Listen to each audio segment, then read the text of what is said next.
নমস্কার বন্ধুরা, আজকে মঙ্গলবার তাই আমাদের নিরামিষ। এখানে হয়েছে নিরামিষ পাঁচমিশালি সবজি, মূলো শাক ভাজা আর কলাইয়ের ডাল, আর এখানে হয়েছে চাল কুমড়ো ভাজা।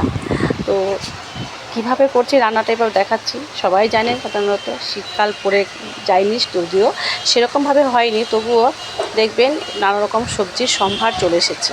আমার তো এই শীতের সময়টা একটু বেশি ভালো লাগে, যেহেতু এত রকমের সবজি পাওয়া যায়, সবারই মোটামুটি ভালো লাগবে। এখানে কপি ডাঁটাগুলো ছিল, সেগুলো সেদ্ধ করে নিয়েছি। চাল কুমড়োটা আমি নিচে সবজিটা হচ্ছে আর চাল কুমড়োটা উপরে বসিয়ে দিয়েছি। সবজিটা পাঁচফোড়ন দিয়ে আদা ফোড়ন দিয়ে দিয়েছি, তো এটা খুব ভালো লাগে। এর মধ্যে আলু, ফুলকপি, কুমড়ো, বেগুন, শিম, কপির ডাঁটা থেকে শুরু করে বাঁধাকপির পাতা সব আছে।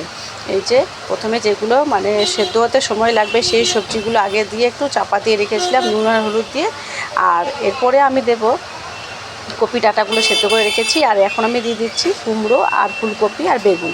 একটু নরম সবজি তাড়াতাড়ি সেদ্ধ হয়ে যায়, তাই এগুলোকে একটু পরে দিচ্ছি। দিয়ে ভালো করে চাপা দিয়ে রেখো।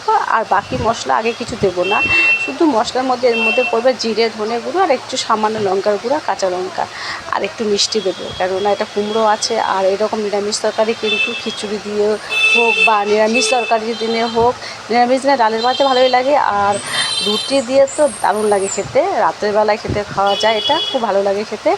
আর এরকম সবজি এক গামলা হলেও আমি খেয়ে নিই অনেকটাই। আমি আর আমার বড় ছেলে সবজি খেতে ভীষণ ভালোবাসি। এরকম সবজি আর রুটির সাথে এক বাটি সবজি খাওয়া যেতে পারে। আমি ভাত কম খেয়ে সবজিটা বেশি খাই, এরকম অবস্থা আর কি।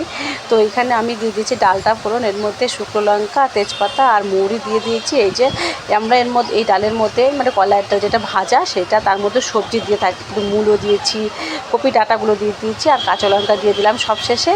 এই ডালটা খেতে এই সময় খুব ভালো লাগে খেতে। এই যে সব মশলা দিয়ে দিয়েছিলাম, বললাম না আমি জিরে, ধনে, লঙ্কা আর একটু হলুদ গুঁড়ো দেবো, তো তাই দিয়ে একটু নাড়াচাড়া করে ঢাকা দিয়ে রেখে দেবো। আর ওপরে যেরকম চাল কুমড়োটা সেদ্ধ হচ্ছে সেরকমই থাকবে, যাতে গ্যাসটাও একটু কম পড়ে। এরকম প্রসেস করে রান্না করলে একটুখানি গ্যাসটা একটু কম পড়ে আর কি। তো এই যে কপি ডাঁটাগুলো সেদ্ধ করে নিয়েছিলাম প্রেসারে করে সিটি দিয়ে, সেইগুলো দিয়ে দিচ্ছি একটু। তো এটা দিয়ে ভালো করে ঢাকা দিয়ে রেখে দেবো। এই সবজিটা তো এই সময় আমাদের প্রায়ই হবে, কেননা ফুলকপি আনলেই ডাঁটা থাকবে, আর ডাঁটা থাকলেই আমরা সেগুলো সুন্দর করে কেটে রাখি। একটা হচ্ছে ঝিরিঝিরি করে কাটবো, একটা একটু মোটা করে কাটি, এরকম সবজি করার জন্য। আর এইখানে হচ্ছে মূলো শাক ভাজা। এই সময় তো মূলো শাক মূলো উঠে গেছে, ওই জন্য সবজিতেও একটু মূলো দিয়ে দিয়েছি। আর মূলো শাক ভাজা খেতে বেশ ভালো লাগে, সর্ষে ফোড়ন দিয়ে, শুকনো লঙ্কা ফোড়ন দিয়ে। আর এখানে হচ্ছে চাল কুমড়ো ভাজা। তো ভিডিওটা কেমন লাগলো জানাতে ভুলবেন না। সবাইকে শুভ দুপুরে অনেক অনেক শুভেচ্ছা জানাচ্ছি। ভালো থাকবেন।